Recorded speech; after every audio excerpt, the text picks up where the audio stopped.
Hello students, welcome. This is Jaspreet Arora. आज की इस वीडियो में हम स्टडी करेंगे maths class 8 chapter 3 NCERT, that is understanding quadrilaterals, lecture 5 and our topic will be exercise 3.1 questions. So students, आज के इस लेक्चर में हम स्टडी करेंगे एक्सरसाइज 3.1 के questions. So let's start with our topic. Exercise 3.1 given here some figures. So जैसा कि आपको यहाँ पर फिगर्स गिवन है, that is we have 8 figures here and classify each of them on the basis of the following: simple curve, simple closed curve, polygon, convex polygon, concave polygon. So यहाँ पर आपको कुछ फिगर्स दी गई हैं। This is the question number 1 of exercise 3.1। सो यहाँ पर हमने इन फिगर्स को क्लासिफाई करना है कि इनमें से कौन सी फिगर्स आपकी सिंपल कर्व है, कौन सी इसमें सिंपल क्लोज्ड कर्व है, कौन सी पॉलीगन है, कौन सी कन्वेक्स पॉलीगन है, कौन सी कनकेव पॉलीगन है। सो फर्स्ट ऑफ ऑल सबसे पहले हम देखेंगे यहाँ पर सिंपल कर्व क्या होता है। सो यहाँ पर जो सिंपल कर्व होता है वो बेसिकली आपकी एक कॉन्टिन्यूअस कर्व होता है, राइट। और जो वो कॉन्टिन्यूअस कर्व है वो ओवरलैप या फिर वो क्रॉस नहीं करना चाहिए। सपोज करो यहाँ पर मैं एक सिंपल सा कोई कर्व ड्रॉ करता हूँ, let's say this is my curve, right.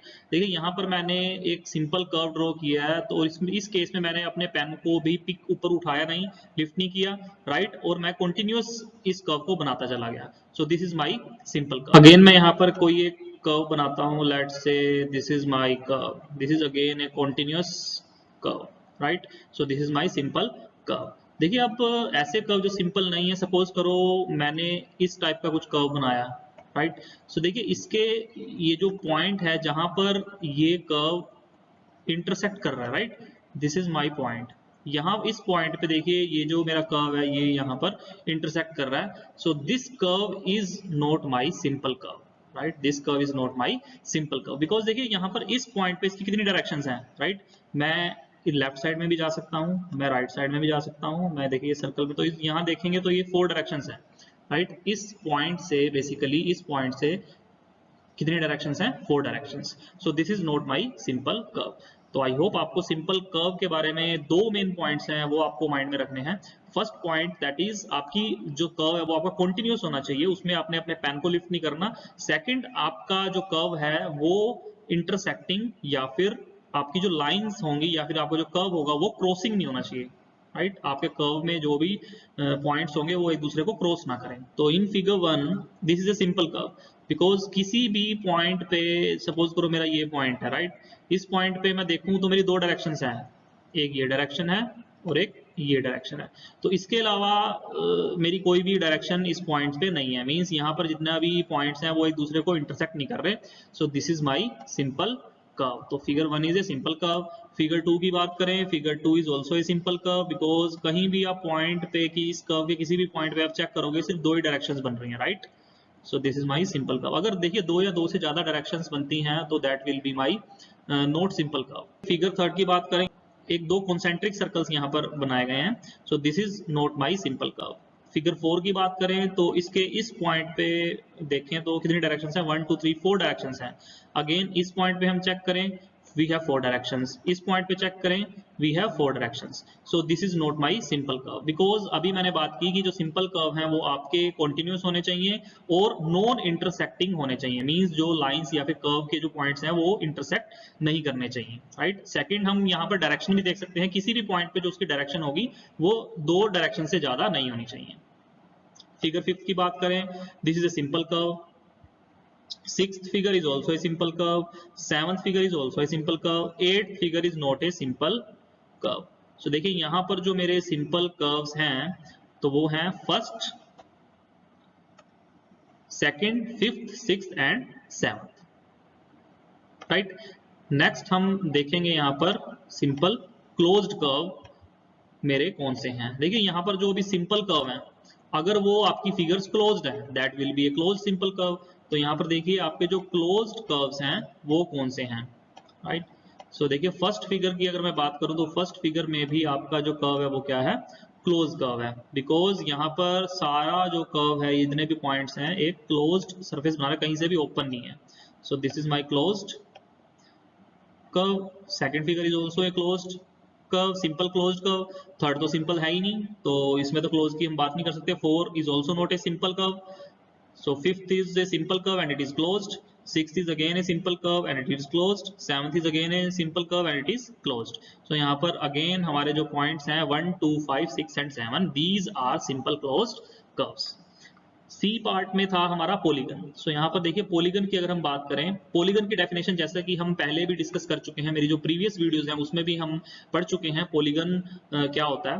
Polygon is a simple closed curve made up of line segments, right. देखिए जो सिंपल क्लोज्ड कर्व है वो लाइन सेगमेंट से अगर बना हुआ है that will be my polygon. First figure की बात करें तो first figure is a polygon because ये सिंपल क्लोज्ड कर्व है और देखिए लाइन सेगमेंट से बना हुआ है। कितनी लाइन सेगमेंट्स हैं इसमें 1 2 3 4 5 लाइन सेगमेंट से ये कर्व जो है वो मिलके बना हुआ है। So that is my simple, that is my polygon. Second figure is also again A polygon, 1 2 3 4 line segment से मिलकर ये सिंपल क्लोज्ड कर्व बना हुआ है। सो this is my polygon. Third is not a simple curve, fourth is not a simple curve. देखिए fifth आपका simple curve है but it is not a polygon because polygon के लिए लाइन सेगमेंट्स होनी चाहिए, यहाँ पर लाइन सेगमेंट्स नहीं है, सर्कुलर पार्ट है। So sixth is again a circular, seventh में भी सर्कुलर पार्ट है, eighth is not my simple curve. So यहाँ पर जो मेरे पॉलीगन्स हैं दैट इज 1 and 2। नेक्स्ट हम बात करेंगे कॉन्वेक्स पॉलीगन की। देखिए कॉन्वेक्स पॉलीगन क्या होता है कि यहाँ पर देखिए मेरे 1 और 2 फिगर ही पॉलीगन है, तो कन्वेक्स और कनकेव भी यही होंगे। तो कन्वेक्स पॉलीगन की अगर हम बात करें तो यहाँ पर देखिए मैंने आपको लास्ट वीडियो में भी बताया था कि जो मेरे कन्वेक्स पॉलीगन होते हैं उसमें अगर हम एरोज देखें तो आउटवर्ड डायरेक्शन में होने चाहिए। देखिए यहाँ पर किसी भी पॉइंट पे अगर आप एरो को चेक करें, दिस इज एरो बाहर की तरफ है, this is my arrow again outward direction, this is arrow. देखिए अगर आप यहाँ एरोज बनाएंगे इस फिगर के तो बाहर की तरफ बन रहे हैं।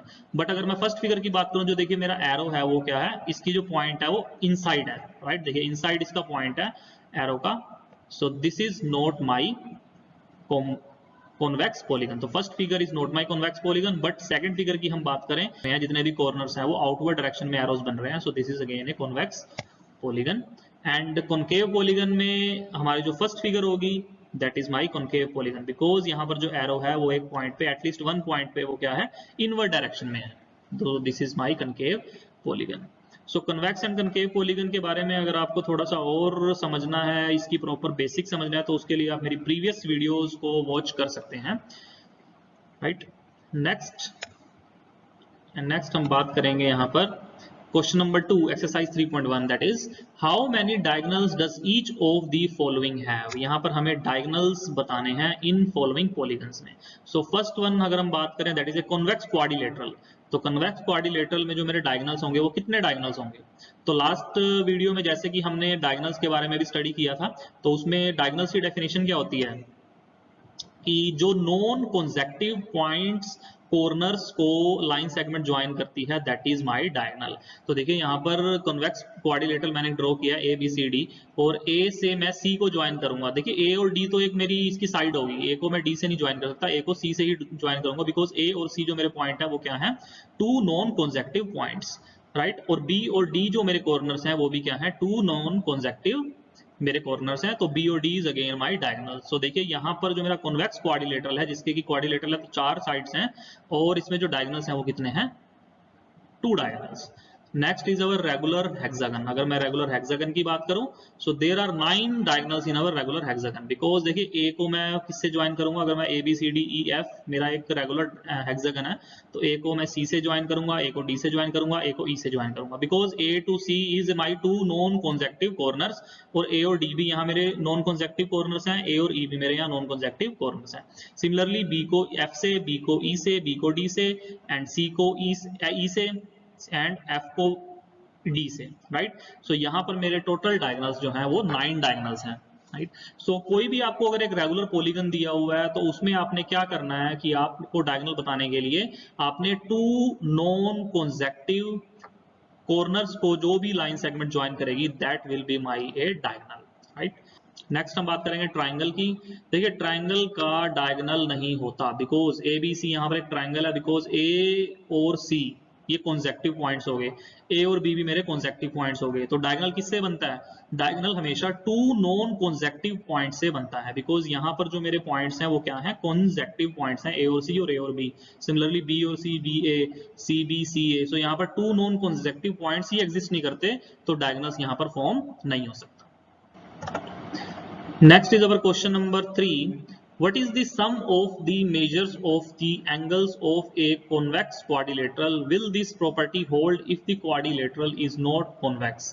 Make a not convex quadrilateral and try.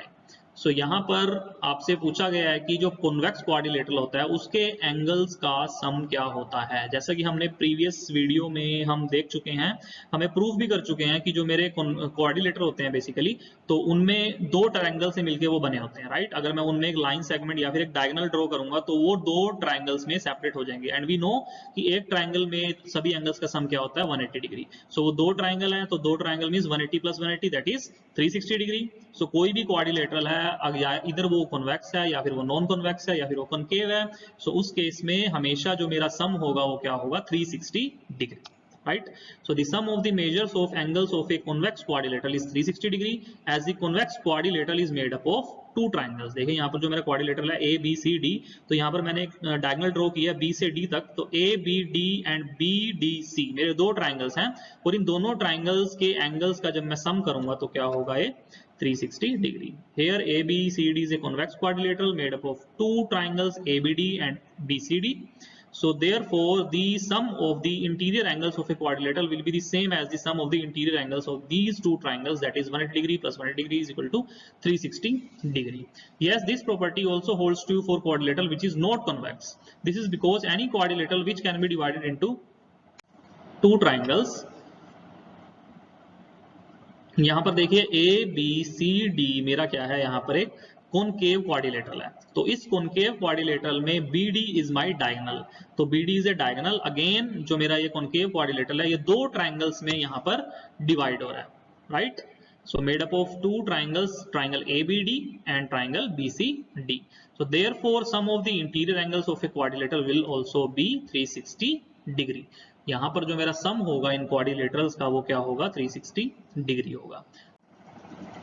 So that was all about questions 1, 2 and 3 of exercise 3.1. And if you like this video then please share and subscribe to my channel. That's it. Thanks for watching.